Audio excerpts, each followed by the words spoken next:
நாளேடுகளில் இன்று நிகழ்வில் உங்களோடு பங்கு பெற்றுவதில் நாம் மிகுந்த மகிழ்ச்சி அடைகின்றோம்.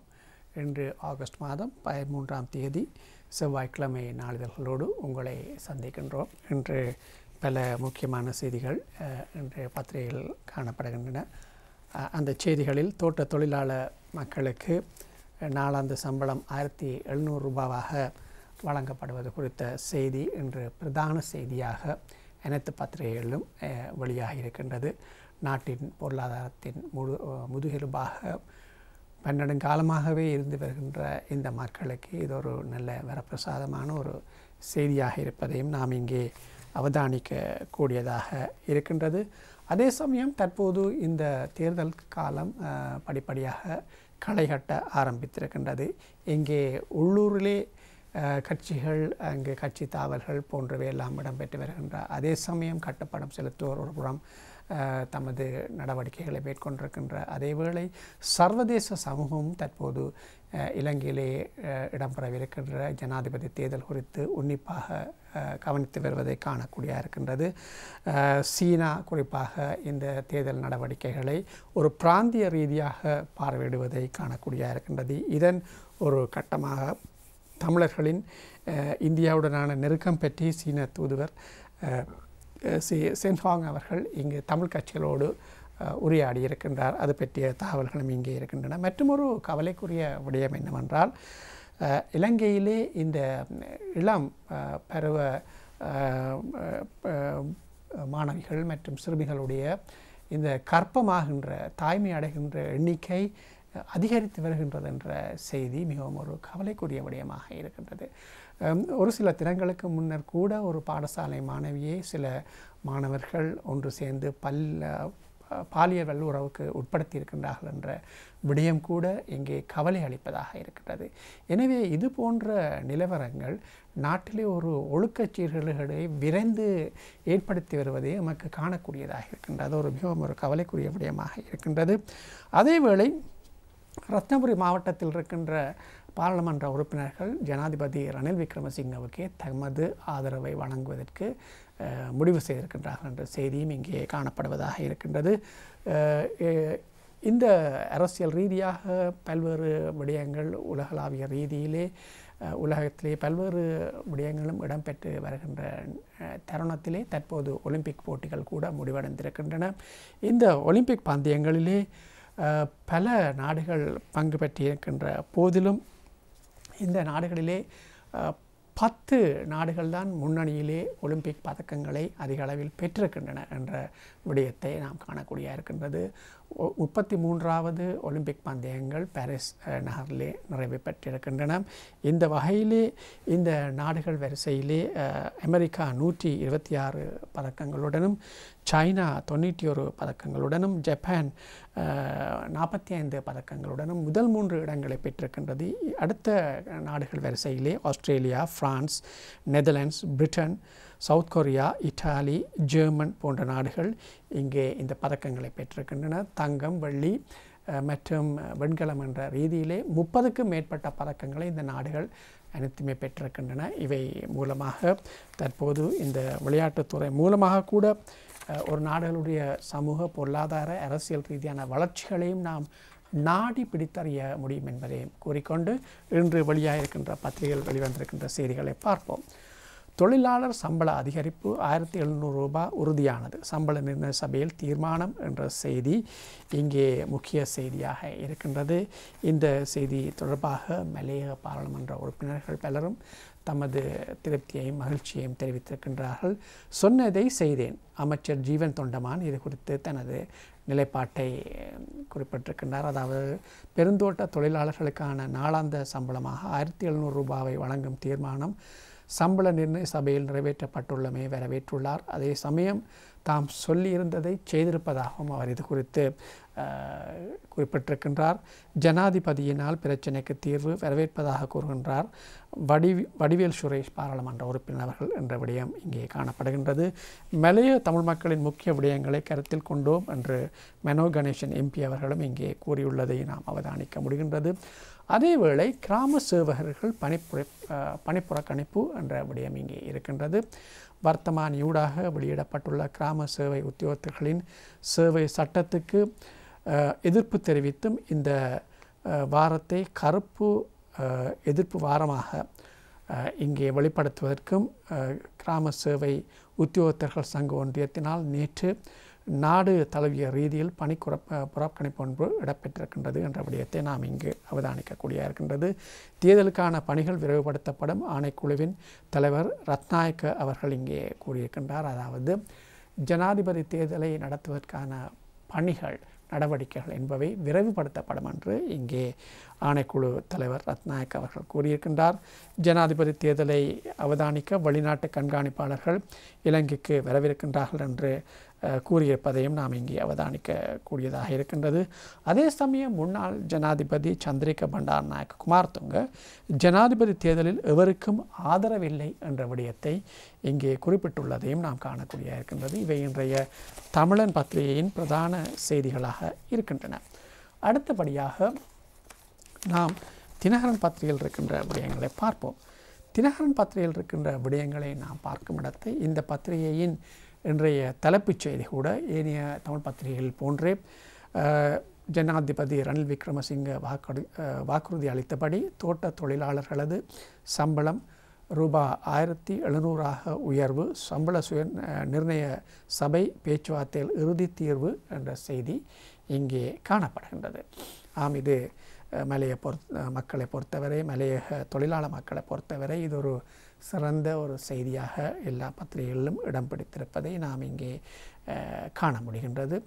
நீதி சிறைச்சாலை அமைச்சராக அலி ஷப்ரி அவர்கள் ஜனாதிபதி ரணில் விக்ரமசிங்க முன்னிலையிலே இங்கே சத்தியப்பிரமாணம் செய்து கொண்டிருக்கின்றார். வெளி விவகார அமைச்சராக தற்போது பதவி வகிக்கும் அலி ஷப்ரிக்கு மேலதிகமாகவும் இந்த பொறுப்புகள் கொடுக்கப்பட்டிருக்கின்றன. நீதி, சிறைச்சாலை விவகாரங்கள் மற்றும் அரசியலமைப்பு மறுசீரமைப்பு அமைச்சர் பதவியும் வழங்கப்பட்டிருக்கின்றது. இவர் ஒரு சட்டத்தரணி என்பதும் இங்கே குறிப்பிடத்தக்க விடயமாக இருக்கின்றது. தோட்ட தொழிலாளர் 1700 சம்பள உயர்வு, ஜனாதிபதி நடவடிக்கைக்கு ஜீவன், செந்தில், சுரேஷ் நன்றி தெரிவிப்பு என்ற செய்தியும் இங்கே முக்கியமான செய்தியாக இடம் பிடித்துள்ளதை நாம் அவதானிக்க முடிகின்றது. அதேவேளை தற்போது இந்த ஜனாதிபதி தேர்தல் பிரசார கூட்டங்கள் படிப்படியாக ஆரம்பமாக இருக்கின்றன. இந்த தேர்தலிலே குதிக்கவிருக்கின்ற வேட்பாளர்கள் ஜனாதிபதி ரணில் விக்ரமசிங்க உட்பட இந்த தேர்தலிலே குதிக்கவிருக்கின்ற வேட்பாளர்கள் தமது பிரதான கூட்டங்களை ஆரம்பிக்கவிருக்கின்றார்கள். இந்த வகையிலே ஜனாதிபதியினுடைய முதலாவது மக்கள் பேரணி கூட்டம் அனுராதபுரத்திலே இடம்பெறவிருக்கின்றது. ஜனாதிபதி தேர்தலில் சுயாதீன வேட்பாளராக போட்டியிடும் ஜனாதிபதி ரணில் விக்ரமசிங்கவின் வெற்றிக்கான முதலாவது தேர்தல் மக்கள் பேரணி கூட்டம் எதிர்வரும் 17ஆம் தேதி அனுராதபுரம் சல்காது விளையாட்டரங்கில் நடைபெறவிருப்பதாக இங்கே கூறப்பட்டுள்ளதையும் நாம் இங்கே காண முடிகின்றது. அதேவேளை காங்கேசன்துறை நாகப்பட்டினம் கப்பல் சேவை வெள்ளி ஆரம்பம்.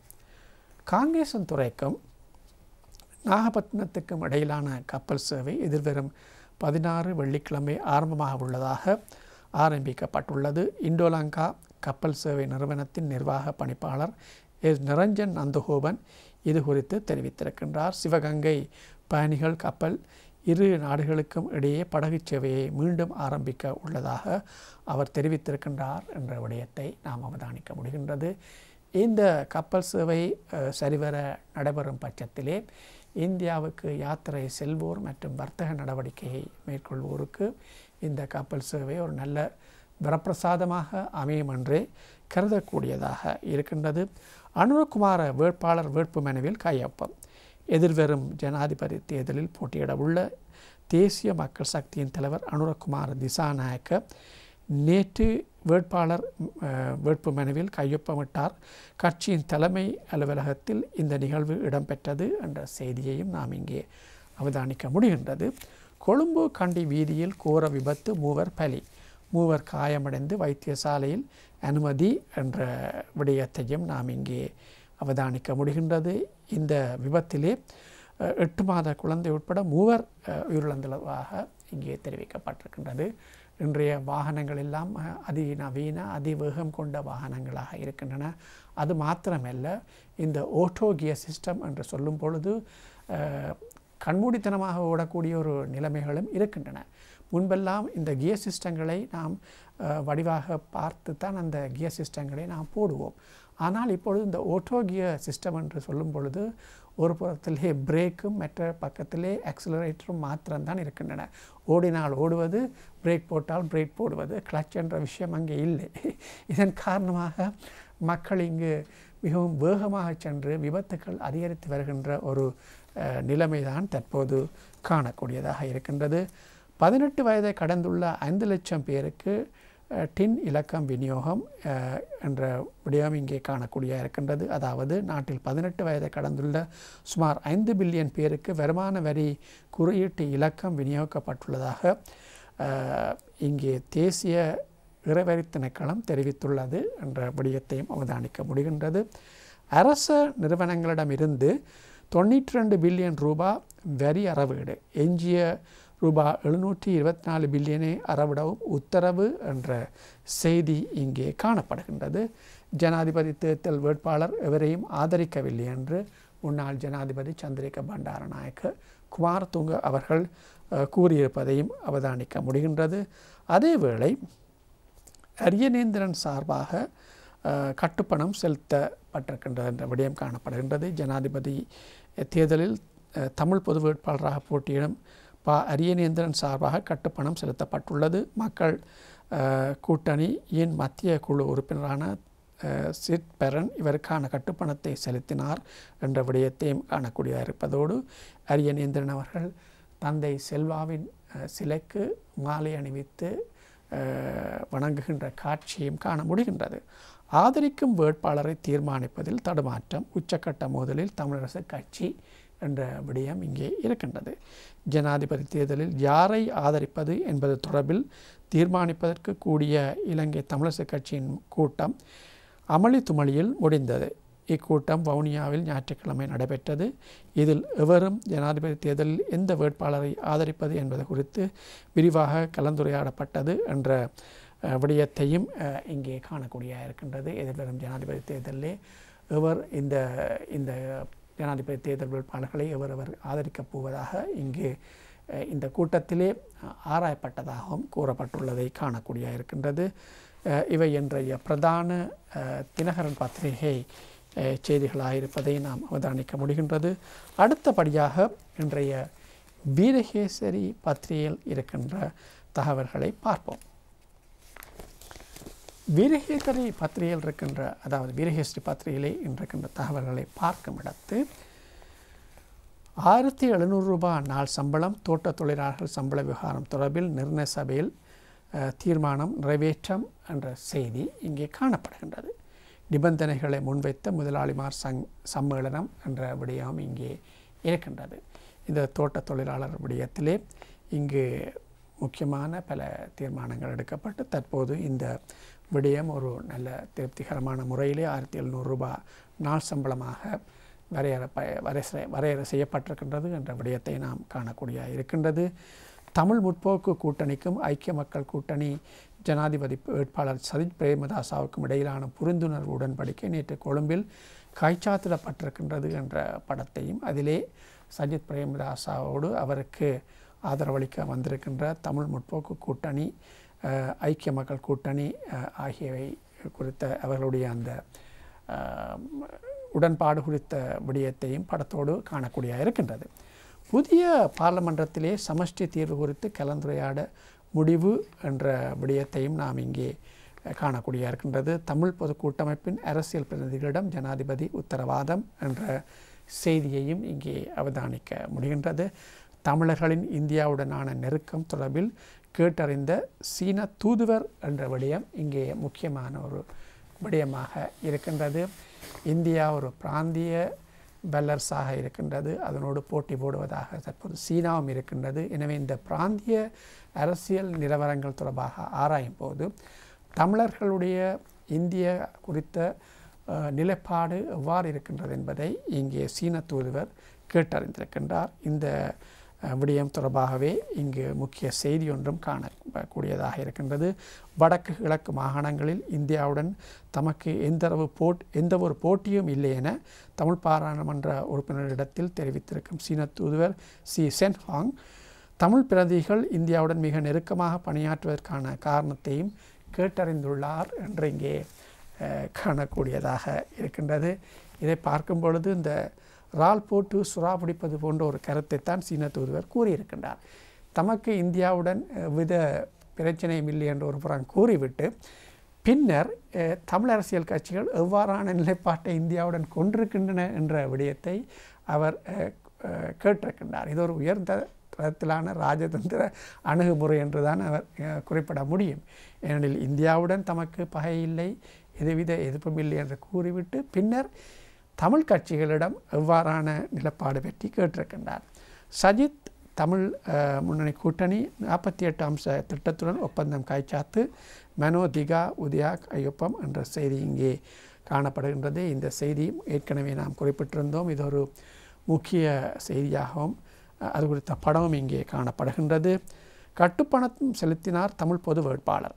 ஜனாதிபதி தேர்தலில் சுயேட்சை வேட்பாளராக போட்டியிடவுள்ள தமிழ் பொது வேட்பாளர் ப. அரியநேந்திரன் சார்பில் கட்டுப்பணம் செலுத்தப்பட்டிருக்கின்றது. பாராளுமன்ற உறுப்பினரான சி. வி. விக்னேஸ்வரன் தலைமையிலான தமிழ் மக்கள் கூட்டணியின் மத்திய குழு உறுப்பினர் த. சிற்பரன் பொது வேட்பாளர்களுக்கான கட்டுப்பணத்தை நேற்று திங்கட்கிழமை தேர்தல்கள் ஆணைக்குழுவில் செலுத்தினார் என்ற விடயம் இங்கே இருக்கின்றது. பெருந்தோட்ட ஆசிரிய உதவியாளர் நியமனம் வழக்கை மீளப்பெறச் செய்வதாக ஜனாதிபதி ரணில் உறுதி, வடிவேல் சுரேஷ் எம்பி தகவல் என்ற விடயத்தையும் நாம் இங்கே காண முடிகின்றது. இவை இன்றைய வீரகேசரி பத்திரிகையின் பிரதான செய்திகளாக இருக்கின்றன. அடுத்தபடியாக தினக்குரல் பத்திரிகையில் இருக்கின்ற விடயங்களை நாம் பார்ப்போம். தினக்குரல் பத்திரிகையில் இருக்கின்ற தலைப்புச் செய்தியாக இருக்கின்ற விடயம் என்னவென்றால், நாளை சந்தித்து பேச வருமாறு பொது வேட்பாளர் தரப்புக்கு சஜித்தும் அவசர அழைப்பு, கால அவகாசம் போதாதென தமிழ் பொது கூட்டமைப்பினர் மறுப்பு என்ற செய்தி இங்கே காணப்படக்கூடியதாக இருக்கின்றது. தற்போது இந்த தேர்தல் காலம் நெருங்கி வருகின்ற நிலையிலே வேட்பாளர்களை குறிவைப்பதும் அதே சமயம் இங்கே வேட்பாளர்கள் தமக்கு ஆதரவானவர்களை வரவழைப்பதுமான ஒரு நிலைப்பாடுகள் தற்போது வலுவடைந்து வருகின்றன. எனவே நாளை சந்தித்து பேச வருமாறு பொது வேட்பாளர் தரப்புக்கு சஜித்தும் அவசர அழைப்பு விடுத்திருக்கின்றார் என்ற விடயம் இங்கே அவதானிக்கக்கூடியதாக இருக்கின்றது. ரணிலிடம் சென்றவர் நாமலிடம் திரும்புகிறார், மேலும் சில எம்பிக்களும் திரும்புவர் என்று மற்றொரு செய்தி இங்கே காணக்கூடியதாக இருக்கின்றது. ஆம், இது ஒரு ஹோஸ்ட் ட்ரேடிங் என்று ஆங்கிலத்திலே சொல்வார்கள். இந்த குதிரை வியாபாரம் என்ற வகையிலே இங்குமாக கட்சி மாறுவது, அணி சேர்வது என்பவையெல்லாம் இந்த காலத்திலே இடம்பெறக்கூடிய ஒரு விடயங்களாக இருக்கின்றன.